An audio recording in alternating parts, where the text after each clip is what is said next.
बिस्मिल्लाहिर्रहमानिर्रहीम। आप visa apply करते हैं ऐसे कंट्रीज़ का जिनकी वीज़ा एप्लीकेशन की रिक्वायरमेंट में एक रिक्वायरमेंट आपकी टैक्स रिटर्न्स भी होती हैं,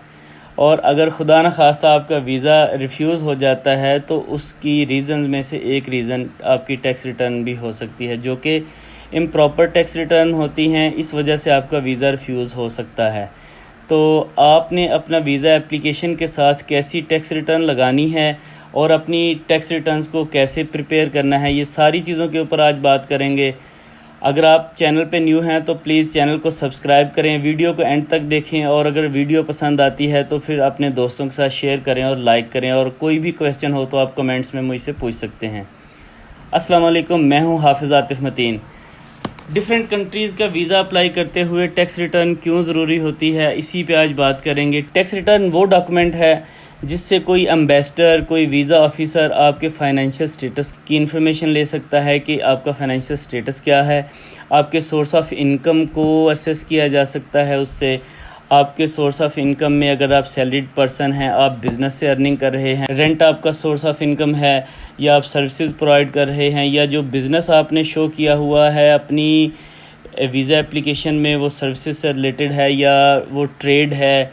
या ट्रांसपोर्टेशन है, कोई भी व्हाट्सएवर जो आपने बिज़नेस अपना शो किया हुआ है उसके मतलब इन्फॉर्मेशन ली जा सकती है। आपका बिज़नेस वॉल्यूम कितना है, और उसके बाद आप कितने टैक्सेस पे करते हैं, होम एक्सपेंडिचर्स कितने हैं, बिज़नेस एक्सपेंडिचर्स आपके कितने हैं, और उसके बाद आपके एसेट्स की तरफ आते हैं तो आपके एसेट्स का भी पता चल सकता है कि आपके पास कौन से प्लाट हैं, कोई एग्रीकल्चरल लैंड है, आपके बैंक अकाउंट्स कितने हैं, क्या वो सारे के सारे मेंशन हैं जो आपने अपने वीज़ा एप्लीकेशन के साथ अकाउंट लगाया है, क्या वही आपकी टैक्स रिटर्न में मेंशन है, उसमें बैलेंस कितना है, आपका जो बैंक स्टेटमेंट आपने लगाई है उसका टर्नओवर कितना है, और क्या आपने वो आपकी वीज़ा एप्लीकेशन के साथ जो टैक्स रिटर्न लगाई है उसमें वो चीज़ मेंशन की हुई है।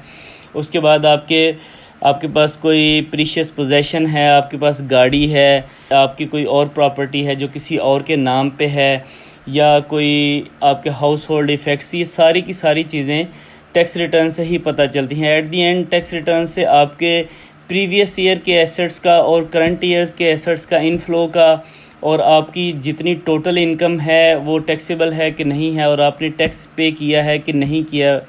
ये सारी की सारी चीज़ों का पता आपकी टैक्स रिटर्न से ही लगता है। अब अगर आपने 2023 में कहीं कोई प्लानिंग की हुई है, वीज़ा एप्लीकेशन कहीं सबमिट करवानी है, कहीं टूरिज़म पे या बिज़नेस वीज़ा के लिए निकलना है, जाना है आपने, तो प्लीज़ टैक्स रिटर्न अपनी किसी ऐसे प्रैक्टिशनर, इनकम टैक्स प्रैक्टिशनर या किसी ऐसे लॉयर से प्रिपेयर करवाएं जो ये सारी की सारी चीज़ों को बैलेंस लेके चले। अगर आपने अपनी वीज़ा एप्लीकेशन में ख़ुद को सैलरीड पर्सन शो करना है तो आपकी टैक्स रिटर्न में भी वो सैलरी, आपकी सोर्स ऑफ इनकम सैलरी होनी चाहिए। अगर आपने अपना बिज़नेस शो किया हुआ है अपने वीज़ा एप्लीकेशन में तो आपकी टैक्स रिटर्न में वो बिज़नेस मेंशन होना चाहिए। और उसके बाद आपका जो आपने बिज़नेस जिस कैटेगरी का है, आपका बिज़नेस तो वो सर्विसेज का है, वो ट्रेड से रिलेटेड है, वो किसी भी कैटेगरी में फॉल करता है, तो वही आपकी सोर्स ऑफ इनकम में वो प्रॉपर तरीके से आना चाहिए। अगर आप सिर्फ और सिर्फ सर्विसेज प्रोवाइड कर रहे हैं देन आपके एक्सपेंडिचर्स बहुत कम होंगे, और अगर आप ट्रेड के किसी उसमें कैटेगरी में फॉल कर रहे हैं तो आपकी सेल परचेज़ बहुत ज़्यादा होती है, तो उतना टर्नओवर भी आपकी रिटर्न में इंक्लूड होना चाहिए। उसके बाद आपने उसमें अपना बिज़नेस वॉल्यूम देना है कि इतना मेरे बिज़नेस का टोटल इतना वॉल्यूम है। मसलन मेरा बिज़नेस जो है वो 20 करोड़ का है, वो 50 करोड़ का है, वो 10 करोड़ का है, जैसे का आपने अपनी एप्लीकेशन में शो किया हुआ है वैसा ही बिज़नेस आपने शो करना है अपनी टैक्स रिटर्न में। उसके बाद आ जाएंगे आपने कितने टैक्सेस पे किए और आपके कितने एक्सपेंडिचर्स इंकर हुए आपके बिज़नेस को रन करने के लिए, और उसके बाद एट द एंड आपको क्या उसमें से एनुअल इनकम आई, वो एनुअल इनकम आपकी टैक्स रिटर्न में शो होनी चाहिए। उसके बाद टैक्स रिटर्न में आपके एसेट्स की बारी आ जाती है। आपके जो एसेट्स हैं, अगर आप रेंट आपको एज ए सोर्स आपने शो किया हुआ है तो वही प्रॉपर्टी आपकी एसेट्स में इंक्लूड होनी चाहिए। अगर आपने अपनी एप्लीकेशन में सोर्स ऑफ इनकम जो है वो बिज़नेस शो किया हुआ है तो आपके जो एसेट्स हैं उन एसेट्स में आपका बिज़नेस शो होना चाहिए, और उस बिज़नेस की वर्थ जो है वो शो होनी चाहिए। फिर उसके बाद अगर आपके पास कोई गाड़ियां हैं वो सारी की सारी, फिर और कोई एसेट्स ऐसे जो कि किसी और के नाम पे हैं मगर वो आपके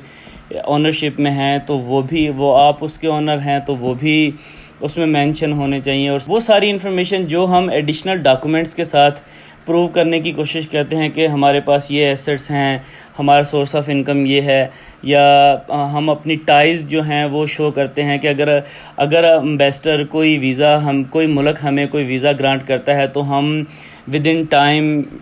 वापस आएंगे अपने कंट्री में, या हम विद इन टाइम उस कंट्री को लीव करेंगे या कहीं और चले जाएंगे। और जो वीज़ा का टेन्योर है, जितने दिनों का वीज़ा हमें अलाउ हुआ है, उसी स्पेसिफिक पीरियड में हम वो कंट्री जो हैं वो छोड़ देंगे। मतलब नॉर्मली हमें ये प्रूव करना होता है कि ऐसी कौन सी रीज़न्स हैं, ऐसी कौन सी टाइज़ हैं जिनकी वजह से हम अब उस मुल्क में कोई असाइलम अप्लाई नहीं करेंगे या हम उस मुल्क में कहीं स्लिप नहीं हो जाएंगे। ये सारी चीज़ें प्रूव करने के लिए एक टैक्स रिटर्न एक बेहतरीन सोर्स होता है जो कि रिक्वायरमेंट्स में भी आता है, और इससे हम अपने केस को काफ़ी ज़्यादा स्ट्रॉन्ग करके पेश कर सकते हैं। तो आप भी प्लीज़ जैसे ही अपनी टैक्स रिटर्न सबमिट करें तो उसको इन सारी चीज़ों को जो मैंने अभी डिस्कस की हैं इन सबको मद्देनज़र रखिएगा। इंशाल्लाह अपनी नेक्स्ट वीडियो में मैं एक नील रिटर्न जो सबमिट कर देते हैं हम लोग